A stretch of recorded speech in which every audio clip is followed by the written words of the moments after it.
இடத்திலே இன்று வியாழக்கிழமைக்கு நாங்கள் கால் பதிக்கின்றோம்.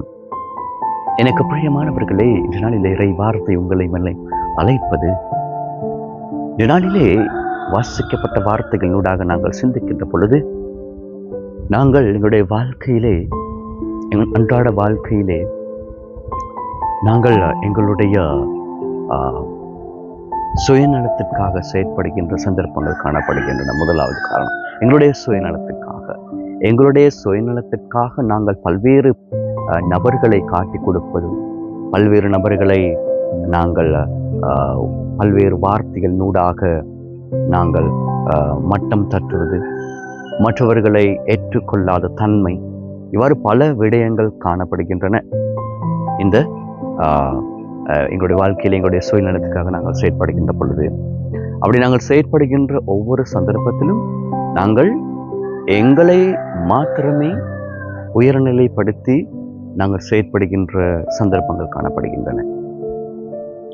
இரண்டாவதாக, இந்த உலகத்திலே வாழ்கின்ற பொழுது நாங்கள் உலகத்திலே காணப்படுகின்ற பொருட்களை சேகரித்து கொண்டு ஆசாபாசங்களுக்கு நாங்கள் உரிமை கொடுத்து கொண்டு இந்த உலகத்தின் மீதுள்ள அவற்றையும் அதில் உள்ள பொருட்களையும் தேடியவர்களாக நாங்கள் பயணிக்கின்ற நபர்களாக இருக்கின்றோம்.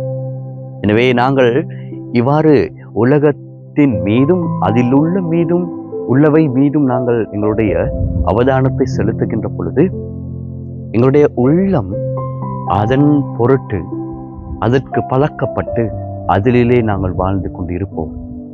மூன்றாவதாக நீ சொல்கிறாய், இறைவன் சொல்கிறார், எங்களுடைய உள்ளத்தை உறுதிப்படுத்துவதற்காக, எங்களுடைய ஆன்மீகத்தை உறுதிப்படுத்துவதற்காக இறைவன் இந்த உலகத்திற்கு வந்தார் என்று. எனவே பார்ந்தவர்களே, இந்த மூன்று காரணங்களை நாங்கள் பார்க்கின்ற பொழுது, இன்று தோமஸ் இயேசுவை விசுவாசிக்காமல் அந்த வார்த்தையை சொல்லுகின்ற பொழுது, நான் இயேசுவை காணாமல் விசுவாசிக்க மாட்டேன் என்று, அதற்கு காரணம் இருந்தது.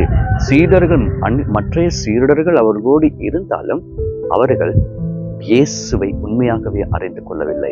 நான் கூறிய இந்த இரண்டு காரணங்களை அடிப்படையாக வைத்துக் கொண்டு வாழ்ந்தவர்கள். தோமஸ் அவ்வாறு சொன்னாலும் அவருடைய உள்ளார்ந்தம் இறைவனுக்கு புதிய ஒரு எதிர்பார்ப்பினை, அதே போன்று அவர் புதிய ஒரு எதிர்பார்ப்பினை பெற்றுக்கொள்ளக்கூடியதாகவும் மற்றவர்களுக்கு ஒரு எடுத்துக்காட்டான செய்தியாகவும் காணப்பட்டது. எனவே நீங்களும் நானும் இந்த முதல் கூறிய சுயநலத்திற்காகவும் லௌகீக பொருட்களை ஆசாபாசங்களை தேடியவர்களாக இருக்கின்ற பொழுது, இந்த மூன்றாவது காரணத்தை, அதாவது ஆன்மீகத்தை வலுப்படுத்துகின்ற இறைவனை நாங்கள் மறந்துவிட்டு என்னுடைய ஆன்மீகத்தை நாங்கள் பரிசுத்தமாக வைத்திருக்க முடியாமல் நாங்கள் இருக்கின்றோம். எனவே நாங்கள் எங்களுடைய முன்னுரிமை இந்த மற்ற காரணங்களுக்காக இருக்கின்ற பொழுது, எங்களுக்கு தேவையானவற்றை நாங்கள் மறந்துவிட்டு வாழ்கின்றவர்களாக இருக்கின்ற இந்த நாளிலே நாங்கள் சிந்தித்து பார்ப்போம். நாங்கள் முயற்சி செய்வோம். இறைவன் உலகத்துக்கு வந்தது எங்களுடைய ஆன்மீகத்திற்காக, எங்களை பாவங்களிலிருந்து எங்களை மீட்டெடுப்பதற்காக என்பதனை புரிந்து கொண்டு நாங்கள் அவரை முழு விசுவாசத்தோடு ஏற்றுக்கொண்டு வாழ்வதற்கு வர வேண்டியது.